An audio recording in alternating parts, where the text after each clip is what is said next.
There's just something special about dusting off old footage and taking a look back at how life used to be, seeing how much has changed and sometimes how much hasn't. From daring stunts to cute animals, electricity protests to chicken Olympics. These stories remind us of the unique, the quirky, and the heartwarming moments that make our North Texas history so special. So enjoy this collection of trips down memory lane with some of our favorite WFAA stories archived at SMU's Jones Film Library. The man hit by the car knows just when to jump. The stuntmen, the daredevils. You see, everybody's all right. The tempters of fate. WFAA has captured many death-defying acts over the years, now archived in SMU's Jones Film Library, but all of them bow to one man. What makes you do the things you do? Well, I do them because I'm Evel Knievel. What you're asking is the question, why? There are three mysteries to life. That's where we came from, why we do what we do, and where we're going to go. Nobody knows the answer to those questions. I don't either.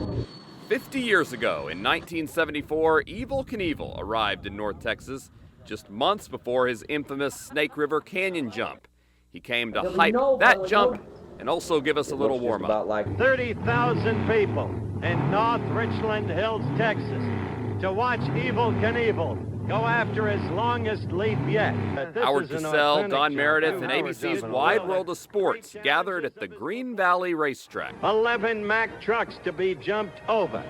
The jump? He did it! He did it! Yeah. Was successful. But in the daredevil world, even success comes at a cost. I've broken my back 2 or 3 times. Coming back, when I landed, it knocked my feet right off of the thing, and my back, I knew I'd broken my back. The day after, WFAA caught up with Evel from a hospital bed. The doctor at the hospital said you'd have to take it easy for 2 months. Since this is going to be my last night in Dallas, if I feel any better by 8 or 9 o'clock, I'll probably go out on the town. Because you can't keep a good man down, and even if you do... And if I die hitting that canyon wall, I'll just get somewhere quicker where you're going someday, and I'll wait for you. In Dallas, I'm Chris Sadeghi. When we're at DFW International, we're so focused on the skies above that we miss the story below. The bones were found by workmen digging a drainage ditch during construction of the airport. When the airport was being built in 1974, WFAA was there to cover the discovery of bones from a time before humans. Scientists say the 30-foot pliosaur probably weighed around 6,000 pounds, ate fish 14 feet long, and lived in the water.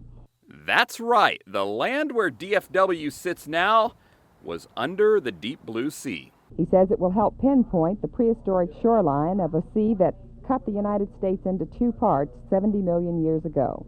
The display remained at DFW up until a little more than 10 years ago. So then where did this valuable key to finding a prehistoric shoreline go? We rediscovered it. And we brought it back so that it could be studied and completely restored. The dismantled fossils now sit deep in the storage facility of SMU's Schuler Museum of Paleontology, along with many other discoveries from the same place. This is the arm bone of an armored dinosaur that comes from the south end of DFW Airport. Museum Director Dale Winkler says discoveries near the airport are still made today, mostly from amateur researchers. There's a very rich history of fossils from the airport. And with construction of a new terminal planned at DFW in the coming years, who knows what creature is waiting for them this time. There are definitely hopes. We have a ex-student who works at the airport. All of that are pieces of the puzzle. So the next time you are wheels up, pause to think about what lies beneath. At DFW Airport, I'm Chris Sadeghi. We know how it goes come holiday time. Before Thanksgiving, we look like this, and then by New Year, we look like this. Fat. Texans are obsessed with it, and they're spending lots of money to get rid of it. Looking fit has always been in style, no matter the era, and with that desire has always come scams. Weight loss clinics have been proliferating in Dallas in the last 6 months. Some have also closed. That's attracted the attention of the state attorney general's office. Primarily, we're concerned with just the business end of it at this point, making sure the consumer receives what he's been guaranteed. Weight loss in 3 days, peddling the fat away, even taking a bath to get skinny. Though the gimmicks have changed, Doctors 50 years ago even knew the problem was the same. We gain weight and then we look for an instant cure. And what we're prone to is we're prone to fall for all the gimmicks that are available in our society. And in 1974, a fad called HCG was the latest and not so greatest. HCG is synthesized from the urine of pregnant women. The clinics say injections of HCG, when combined with a low-calorie diet, can promote quick weight loss. But that claim, like many others in history, misleading. The agent to cause the patient to lose weight was not the HCG, but it was the 500-calorie diet. So when you're making that New Year's resolution, be smart, because it's not as easy as a special effect. In Dallas, I'm Chris Sadeghi. You never know where you'll find it. It's like discovering a long-lost artifact. Until you start looking. To actually get closer and closer to it, you can feel it. Places where treasure waits. There is a very, very clear treasure hunt aspect to it. And we know what they say about one man's trash. Bill's dinosaur here is a very treasured piece. Perhaps you remember. The Science Place has a knack of awakening passion in visitors. The old Science Place Museum at Fair Park. For 60 years, it was many a field trip for North Texas school children, and for some of them, like Avon and Bailey, the circulatory system, the nervous system, and their inspiration.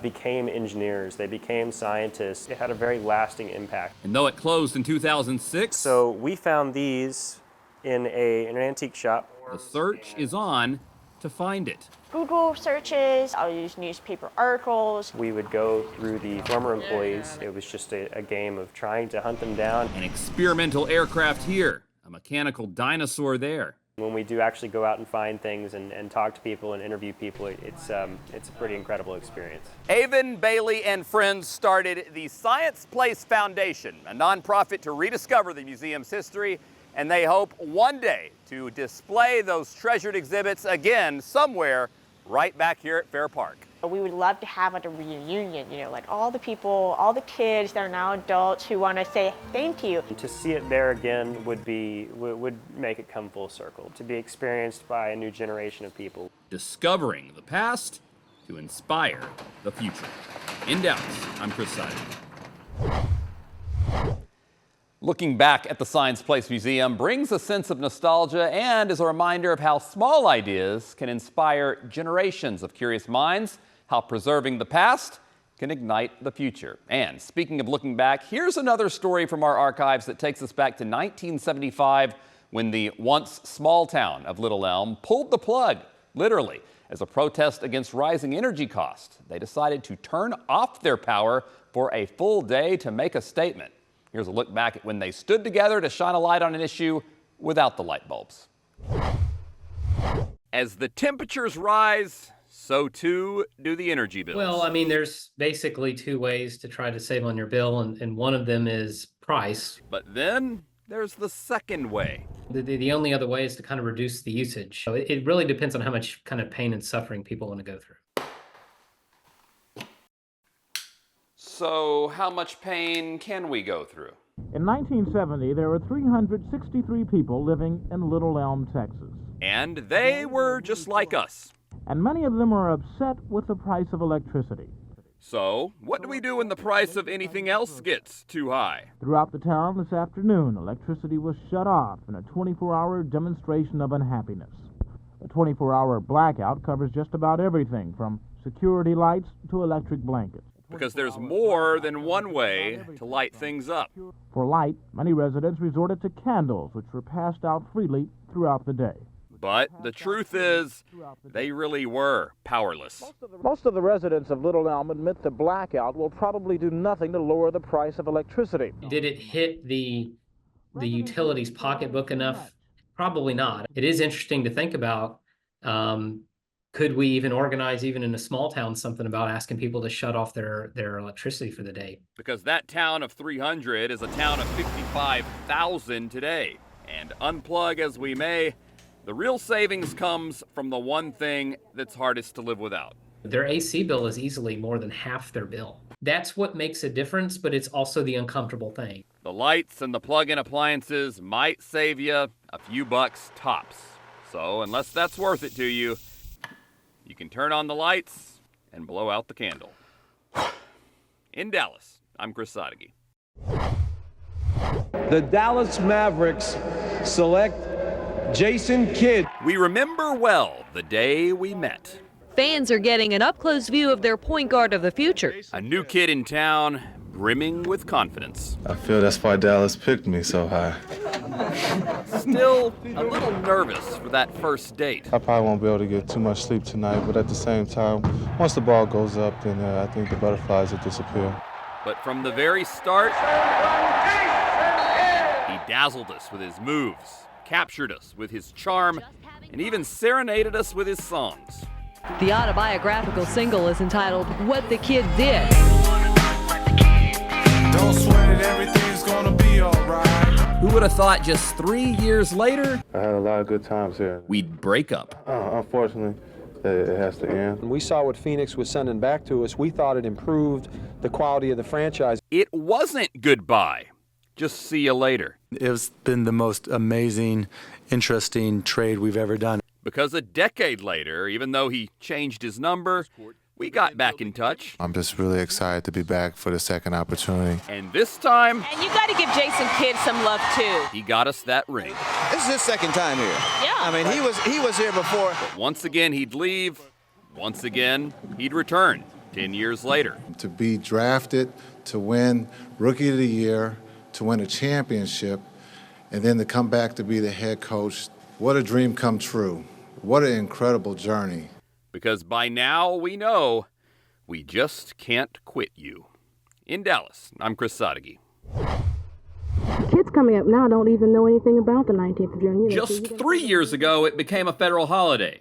But Juneteenth is a day celebrated for more than a century. And the 19th of June in Texas is part of our heritage. This is a day that we've celebrated for as long as I can remember. The history and that heritage is why there's a celebration. As far as how to celebrate, what better way than a rodeo? there's a lot to choose from.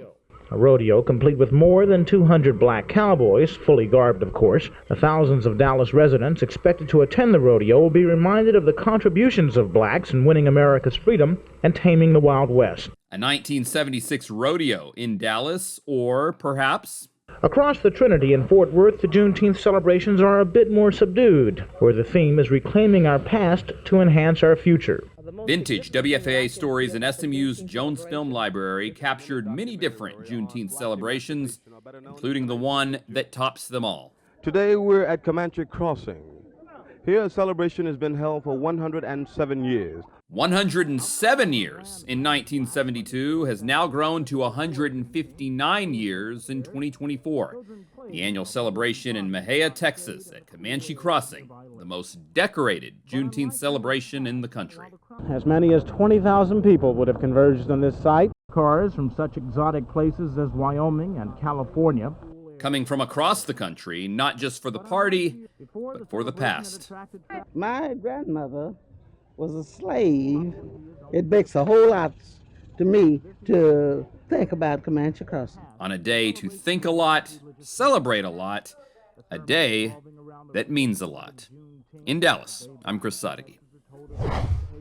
They march in the majestic parade of states, nervous smiles concealing the pressure. Just as they'll do in Paris, they enter the arena, the best of the best, representing their flag. These are the champs, the champion chicken chefs from each of the 50 states.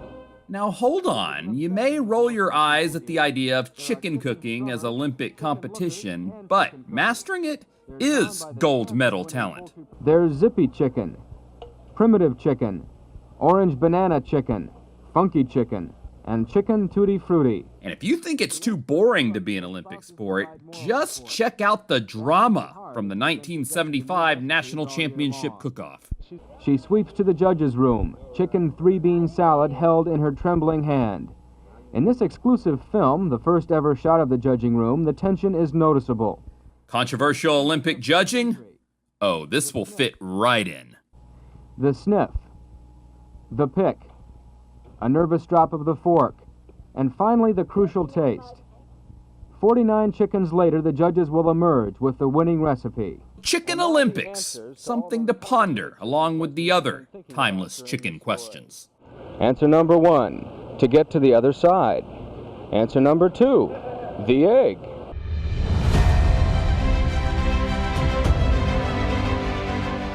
Come on, Olympic Committee, give it a shot. What's the matter? Are you chicken? In Dallas, I'm Chris Sadeghi. A little hippo, a big penguin. We've seen the proof lately that nothing goes viral quite like a cute animal. But even before the days of viral videos, old WFAA stories archived in SMU's Jones Film Library show cute animals have always been a newsworthy occasion. Like a mama cat in 1975 who bore a resemblance to her two adopted, albeit smelly, children. Yeah, everybody should have a pet. Even if the pet is 2,000 pounds and takes up half the living room. At least they were well trained. Is he housebroken? Pretty well. Very seldom ever have a mistake. How does he let you know when he's inside? Yeah, he'll get up and head for the door, and you better have the door open. This cage was empty when the modern-day Goldilocks, Gay Marcellus, came home 3 nights ago. Or the 1973 story about a woman and 3 bears that had a fairy tale ending. So we did a story last night. And today, thanks to the public, Gay and her 3 bears have been reunited. So, as the old story goes, they all lived happily ever after. There's nothing we love more than a great animal story, even if they aren't the furry, cute kind. This is Skipper, a common everyday dog. And this is Buzz, a common everyday buzzard. And through a strange twist of fate, the two are currently sharing the backyard of the Mosmecki household in Cedar Hill. Like in 1976, when a buzzard decided to give domestic life a try. Buzz buzzed in from the wilds just last Sunday night, and liked the place so much he decided to stay. Well, he really doesn't know he's a buzzard at all. He thinks he's a dog. He comes when we whistle. But the sparring is well refereed by family members who believe Buzz and Skipper will become fast friends. After all, who could stay mad at a face like this? Not us, not even 50 years later. In Dallas, I'm Chris Sadeghi.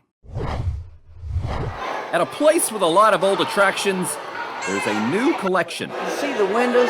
The Fort Worth Museum of Science and History now has Marty Leonard's family history. What better place could there be? Earlier this year, she donated these items, previously kept at a museum devoted to the history of Leonard's department store, her family's business that helped shape Fort Worth. Leonard's was a big part of the city because it covered 7 city blocks at its peak. But despite being the keeper of her family's history... Oh my goodness. Yeah, that's Bob right there. And there's my dad. Had you seen any of this before? No?